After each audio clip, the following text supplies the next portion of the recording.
오늘 우리에게 주시는 하나님의 말씀은 룻기 구약성경 룻기 1장 16절과 17절입니다.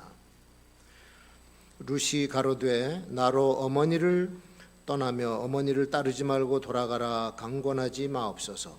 어머니께서 가시는 곳에 나도 가고 어머니께서 유숙하시는 곳에서 나도 유숙하겠나이다. 어머니의 백성이 나의 백성이 되고 어머니의 하나님이 나의 하나님이 되시리니 어머니께서 죽으시는 곳에서 나도 죽어 거기 장사될 것이라. 만일 내가 죽는 일 외에 어머니와 떠나면 여호와께서 내게 벌을 내리시고 더 내리시기를 원하나이다. 아멘.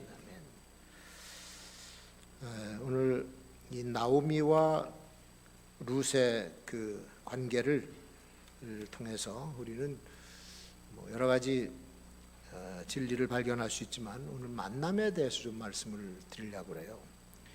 사람의 만남에는 다 의미가 있습니다.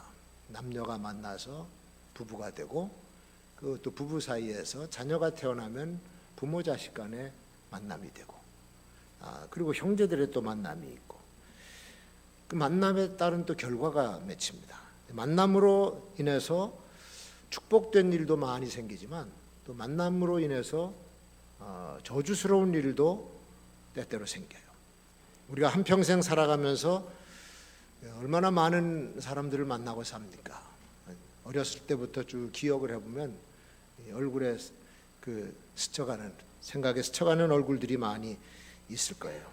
그 많은 사람들이 나에게 유익한 사람들이었냐 아니면 해로운 사람이었느냐 별 의미 없는 사람이었냐 그런 또 회상도 우리가 할 수 있습니다. 요새 보도되는 뉴스의 이제 사건 사고들을 보면 잘 알려지지 않았던 아픈 인간관계가 드러나는 것을 보게 됩니다. 안타깝죠. 남녀의 잘못 만남 때문에 불장난이 이루어지고 거기서 태어난 아이가 버려지기도 하고 또 어쩔 수 없이 아이를 키우면서 살려다 보니까 미숙한 부모들이 애를 학대를 하기도 하고 저희들이 못 키우니까 다른 사람 손에 넘어간 애들이 또 아주 심한 학대를 받아서 죽음까지 이르는 끔찍한 일들이 계속해서 터져 나오고 있습니다. 말은 못하지만 그 아이의 생각에 어떻게 했어요? 무슨 만남이 이런가? 운동하는 자녀들이 코치를 잘못 만나니까 성폭행을 당하게 되고 또 잘 나가던 선수들이 학교 폭력에 연루가 돼가지고 인기와 명예를 한꺼번에 잃어버리는 이런 안타까운 일들, 참 만나지 말아야 될 그런 만남들도 많이 있습니다. 오늘 사무엘서, 특히 이제 성경에 보면 많은 만남들이 있는데 사무엘서에는 사울 왕과 다윗이 만나요. 이 두 사람이 당대의 영웅들이었는데 서로 만나서 시기와 질투, 원한으로 인해서 상처를 입은 관계가 되어버렸습니다. 또 신약에 보면 바울과 바나바도 서로 아껴주고 끌어주고 하던 관계였는데 복음 선교에 같이 나가서 전도를 하다가 말다툼이 생겨가지고 둘이 갈라져서 따로따로 이제 사역을 하는 그런 내용도 성경에 기록이 되어 있어요. 어떤 때는 만나서 기분 좋고 죽고 못 살고 그럽니다만은 좀 이따 또 시들해져 가지고 싫어지고 버리는 그런 경우 있습니다. 꽃병에다가 꽃을 꽂아놓으면 한때는 기쁜데 좀 있다 보면 이게 시들시들해서 잎사귀가 늘어지고 그 꽃 담아놨던 병에서 냄새가 나고 그래서 인상 찌푸리면서 버리는 이런 관계도 있다 그런 얘기예요. 이 성경의 많은 만남의 역사 속에서 오늘 소개하고 있는 유대 나라의 시어머니 나오미와 모압 나라의 며느리인 룻의 만남은 참 극적이고 감동적인 만남이에요. 이걸 가지고 영화 스토리를 만들든지 노래를 만들면요 눈물 없이 볼 수 없고 눈물 없이 들을 수 없는 작품들이 나올 수가 있는 겁니다. 먹고 살 길 없어가지고 고국을 떠났습니다. 유다를 떠나서 모압 땅으로 이민 간 엘리멜렉과 나오미 두 아들, 어린 아들 말론과 기른을 데리고 모압에 가서 정착해서 삽니다. 거기서 아이를 키우고 다 장성해서 결혼을 시켜 며느리까지 받습니다. 그런데 이제 비극이 발생하는 거야. 남편이 먼저 죽고 두 아들들이 차례대로 죽습니다. 그리고는 시어머니와 두 며느리만 남아버리는 아주 기막힌 운명에 처하게 된 것이죠. 이 시대 상황으로 볼 때는 세 명의 과부가 남편 없이 살아가기에는 이거 노숙자 신세를 면할 수가 없는 그런 상황이었어요. 그때 나오미가 젊은 며느리들을 놓고 얘기합니다. 나는 너희를 도와줄 수도 없고 이제는 내 힘으로는 아무것도 안 되니 너희들 젊었을 때 빨리 팔자 고쳐서 가라. 그러니까 큰 며느리 오르바는 어머니 말씀 듣고 그냥 고향으로 가버리고, 둘째 루시, 자기는 죽어도 시어머니 곁에 남아서 시어머니 어디로 가든지 어머니를 섬기고, 어머니 백성이 내 백성이고 어머니 하나님이 내 하나님이 되겠습니다. 내가 죽는 것 외에는 떠나지 않겠습니다. 그렇게 얘기한 것이 오늘 본문의 내용입니다. 지금까지 우리가 살아온 인생도 보면은 감동적인 인생도 있었겠죠. 만남이. 근데 이렇게 국경을 넘고 인종을 초월해서 그렇게 만들어내는 이 감동의 스토리는 굉장한 겁니다. 인간사 모두가 만남에서 시작되고 만남에서 끝나는 일인데 그 만남이 복된 만남이 되어야 되겠다. 여러분, 우리 성도들의 만남은 축복의 만남이 되어야 될 줄로 믿습니다. 날로 삭막해져가는 현대인들의 심성을 아주 뭉클하고 따뜻하게 만들어주는 나오미, 룻의 이 대화와 관계 속에서 배울 게 참 많아요. 세상에는 진짜 파괴적인 만남도 많이 있습니다. 지금까지 우리 살아온 세월 속에서 만났던 사람 중에도 파괴적인 만남을 만들어가는 사람도 틀림없이 있을 거예요. 그런 만남은 이기적인 사람에게서 많이 나옵니다. 자기밖에 모르죠. 자기 기분, 자기 흥미대로만 생각하지 남의 기분이나 남의 관심은 전혀 개의치 않고 무시하고 자기 감정대로 말하고 행동합니다. 그리고 불쾌한 감정을 심어주고 남의 가슴에 상처를 만들어주고 심지어는 남의 인생을 파괴하는 일까지도 서슴지 않고 하는 거예요. 이기적인 사람은 남을 배려하지 않습니다. 오히려 남을 무시하고 짓누르고 그러는 거죠. 학교에서 아이들 학교 폭력이 이루어진 거 보면은 피해자가 대체적으로 약한 아이들이에요. 정신 지체자, 신체 지체자들을 집중적으로 괴롭힙니다. 가해자들은 그런 약자를 괴롭히면서 자기네들의 우월감을 과시하고, 그게 이제 조금 더 해서 이제 사회로 나오면 사회에서 이제 갑질을 하게 되고 갑질을 당하게 되고 그런 거죠. 그만큼 인간의 심성이 잔인해요. 약자를 보호해주는 심성이 아니라 괴롭히고 그들의 것을 빼앗고 자기의 이익을 삼는 아주 못된 심성을 가진 사람들이 꽤 많다, 그런 얘기입니다. 미국의 루즈벨트 대통령도 소아마비 환자입니다. 그런데 평소에 아랫사람들에게 호의를 많이 베풀었다고 하는 일화가 있어요. 그 한 번은 자기 집 가정부, 흑인 가정부한테 낮에 전화를 해서, 진부 시간에 전화를 해서, 전화를 하니까 뭔 일을 시킬 것이 있나 해서 얼른 받았습니다. 가까웠던 일이십니까? 자네 지금 빨리 뒤뜰에 나가서 한번 나무를 봐. 거기 자네가 그도 그렇게 보고 싶어 했던 새 한 마리가, 그 새가 날아와 앉았다. 그거 전화해 주고. 그리고 그 남자 또 흑인 일하는 사람 길 가다가 물에 떠 있는 식물을 보고 저게 뭐냐고 물었어요. 그러니까 그거를 자세하게, 부유식물이라고 하는 건 자세하게 설명을 하고 한 2시간 후에 그릇에다가 그 식물을 그대로 따가지고 와서 초인종을 누른 겁니다. 그 나가 보니까 대통령이 글쎄 그릇에다가 부유식물을 하나 가져서, 이게 아까 내가 설명한 식물이니까 자세히 보시오. 참 작은 배려심 가지고 아랫사람들에게 친절을 베풀었던 루즈벨트가 대국의 지도자가 될 만한 그릇이었다라고 하는 것을 그 전기나 일화 속에서 가르쳐 준 거죠. 조금만 지위가 높아지면 온갖 추한 꼴을 다 보이는 이런 함량 미달의 사람들이 얼마나 많습니까? 요즘 뭐 지도자 되려고 하면 불러다 놓고 청문회를 하고 또 질책을 하고 그러면 변명하느라고 쩔쩔매고 도대체 저런 사람들을 그 자리에 앉혀서 뭐를 기대하나 그런 생각까지 들어요.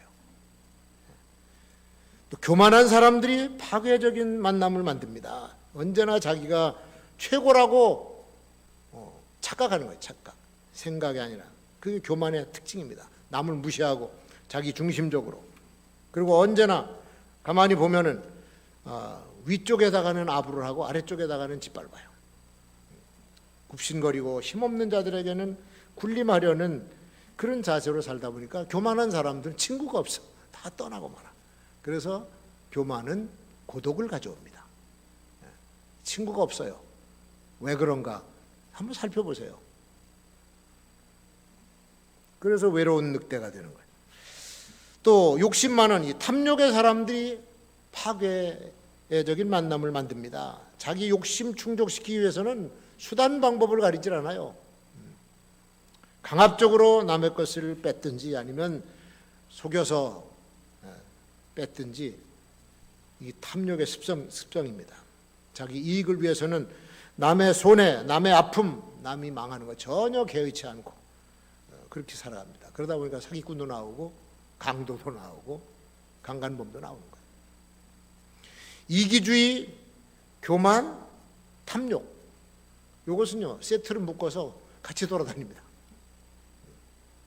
이게 이 심성이 발달하면 파괴되는 범위가 점점 커지고 사회에 이런 사람들이 많아지면 아주 흉악한 사회가 되고 살기 힘든 추하고 더러운 사회가 되는 겁니다.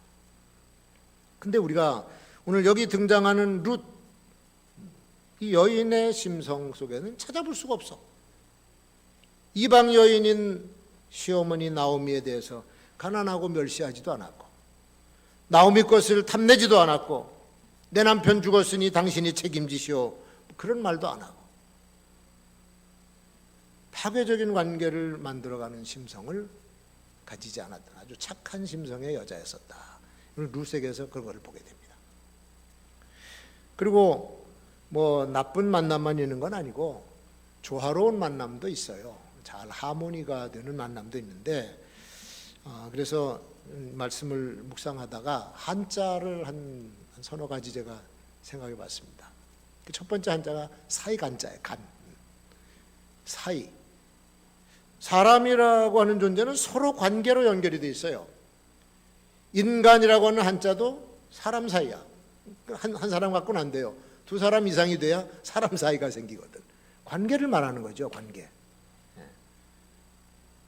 혼자서는 살 수 없는 존재가 인간. 그래서 사회적인 동물이라고 말하는 겁니다. 동물 중에는 혼자 지내는 동물들도 덜어 있어요. 표범 같은 놈은 혼자 다녀. 혼자 사냥하고 혼자 나무 위에서 벗어 자고 꼭 짝짓기 할 때만 와서 만나고는 그 다음에 헤어져 버려. 혼자 사는 동물인데 대체적으로 많은 동물을 보면 다 떼를 지어서 가족별로 떼를 지어서 삽니다. 그 집단으로 살다 보면 자기들 사이에 서로 지켜지는 규율이 있고 위계 질서가 있습니다.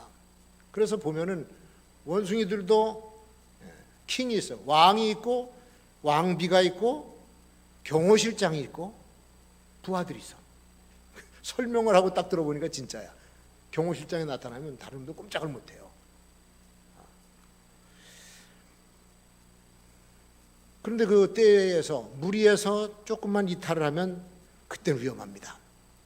질서 밖으로 나가는 거죠. 그러면 병이 들었든지 다쳤다든지 해서 자꾸 뒤처지면요, 그거는 맹수의 표적이 돼서 생명을 잃고 잡아먹히는 거지. 사람은 처음부터 이렇게 살면서 관계를 유지해 왔어요. 가정 안에서는 가장이 있고 가족 구성원이 있고 사회에서도 지도자가 있습니다. 경험과 지식이 많은 지도자가 고대 사회부터 있어 왔어요. 그 사람 말을 들어야 그래도 안전하게 살기 때문에 그 질서가 다 유지되어 왔었습니다. 이것이 바로 사이간자, 관계, 릴레이션십이야. 두 번째 한자가 통할 통자. 사람마다 다 자기 생각이 있고 뜻이 있고 품은 의지가 있어요. 근데 이것이 표현되고 상대방에게 알려져야 뭔가 소통이 되는데, 저 사람이 도대체 나를 미워하는지 좋아하는지 도대체 말을 안 하니까 알 수가 있어요. 그러니까 말을 해줘야 되고 표정을 보여줘야 되고 제스처를 써줘야지 알아듣는 거예요. 이게 안 되면 소통이 안 돼. 아무리 좋은 마음을 갖고 있어도 상대방이 오해를 해버리면 싸움만 일어납니다. 그래서 이 커뮤니케이션이 그렇게 중요한 거예요. 소통이 잘못되면 사랑한다는 표현을 싸우자는 표현으로 알아들어요. 동물 사이에도 소통의 원칙이 있습니다. 개와 고양이가 왜 항상 만나면 싸우는가? 동물학자들의 관찰입니다. 개는 기분 좋고 상대방이 좋으면 꼬리를 쳐들고 흔들어. 근데 고양이는 화가 나면 꼬리가 올라가. 등이 굽어져. 그러니까 둘이 만나서 반갑다 하고 꼬리를 흔들면 그 다음에 싸우자는 사인으로 보기 때문에 서로 으르렁거리고 싸운다는 겁니다. 얘기 듣고 보니까 커뮤니케이션이 다르구나. 소통이 잘못되면 그런 현상이 일어나 사람 사이에도 소통이 안 되니까 부부싸움이 일어나는 거예요. 직장에서도 오해로 인해서 싸우는 수가 많습니다. 평소에는 쉬는 시간에 커피도 같이 하면서 뭐 잡담도 하고 그러는데 어느 날 갑자기 자기를 피해. 다른 데로 가버려. 왜 그런가 김대리가. 그랬더니 나중에 알고 보니까 며칠 전에 자기가 던진 한마디에 마음이 상해가지고 그걸 얘기를 해줘야 알지. 통의 실수에 통의 부재. 사람 사이에는 서로가 이렇게 소통이 일어나야 됩니다. 세 번째는 협. 열십자 옆에 십욕자가 3개나 들어가 있어요. 뜻이 합쳐졌다는 얘기죠. 동지란 얘기죠. 말이 이해되고 서로 뜻이 맞아서 통하게 되면 그때부터는 함께 일해도 되는 관계가 돼요. 뜻이 맞아서 하는 일에는 시너지 효과가 나타납니다. 일의 능률도 오르고 성취감도 서로 맛보고 나누면서 관계가 아주 끈끈해지고 돈독해지는 거예요. 그래서 회사에서 단합대회도 하고 MT도 가고 회식도 하고 그런 거 아닙니까? 인간은 혼자서 살 수 없는 존재. 혼자 일하면 무진장 힘듭니다. 근데 무슨 일이든지 함께 하면 힘이 덜 들고 상상을 초월하는 결과를 만들어내고 아주 창조적인 일들이 나와요. 그래서 그 사람들 보면은 아무리 힘든 일도 서로 마음을 맞춰서 같이 하면은 괜찮아. 교회에서 그런 같이 하는 일들이 상당히 많지 않습니까? 그리고 한자를 보세요. 열십자. 십자가 옆에 3사람이 모였어. 십자가 옆에 3사람이. 그러니까 주님 안에서 힘을 합치면 못할 일이 없는 줄로 믿습니다. 그러니까 세상 살아가는 모습이 다 그런 거예요. 도와주기도 하고 도움을 받기도 하고 참 살기 힘든 세상도 힘만 합치면 얼마든지 살아갈 수가 있어. 지진이 나서 다 허물어진 그전에 고베 지진, 쓰나미가 다 들이닥쳐가지고 다 쓸어버리는 인도네시아 이런데 다 파괴가 됐어요. 그런데 사람들이 힘을 합쳐서 다시 세우니까 도시가 세워지고 원래 모습이 회복이 되는 거예요. 우리나라 태안반도에 유조선이 침몰돼가지고 아주 바닷가가 전부 시커먼 기름때로 덮여 있을 때 그때 전국에서 사람들이 몰려갔어요. 서울에서도 가고 수원서도 가고 우리 인천에 우리 교회도 청년들이 가서 다 닦아내는데 지금 깨끗하지 않습니까? 사람이 하는 거예요. 모여서. 이것이 협이라는 뜻이죠. 근데 이제 그런 것이 다 있어도 마음이 즐겁지 않으면 안 돼. 행복해야 돼요. 그래서 마지막 자를 복자로 써. 행복. 우리 인간 세상에 있어야 될 정말 가장 가치 있는 글자가 바로 이 복이 아니냐. 행복, 해피니스. 파괴적인 인간관계도 아니고 그냥 그럭저럭 관계 유지만 하면서 살아가는 인생도 아니고 그건 복된 인생이 아니죠. 그래서 우리 인간의 삶은 행복해야 될 줄로 믿습니다. 무조건 행복해요. 무조건 행복해야 돼. 행복하지 못한 인생은 시간 낭비예요.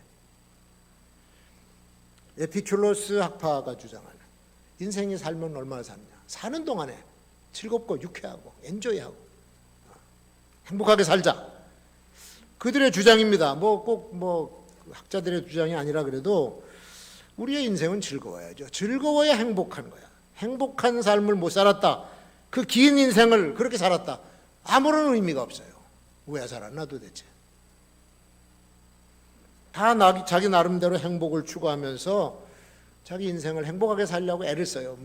다 기준은 다르죠. 행복의 조건과 기준은 다 같지 않습니다. 부지런히 공부해서 자기 전문가가 되고 학자가 되어서 다른 사람을 가르치려고 하는 그런 것을 통해서 행복을 느낄 수도 있고 또 자기 하고 싶은 일 마음껏 하면서 기업도 만들고 돈도 많이 벌고 그래서 사회에 공헌하고 그런 걸 통해서 성취감과 행복감을 느낄 수도 있고 또 어떤 사람들은 정치활동 하면서 야망을 좀 이루어가는 그러고 싶은 사람 그런 사람을 만날 거예요. 자기를 지도해 줄 사람, 이끌어 줄 사람.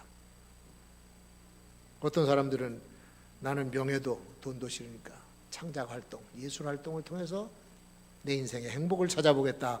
그래서 그냥 자기 작업실에 앉아서 일만 하는 사람들도 있어요.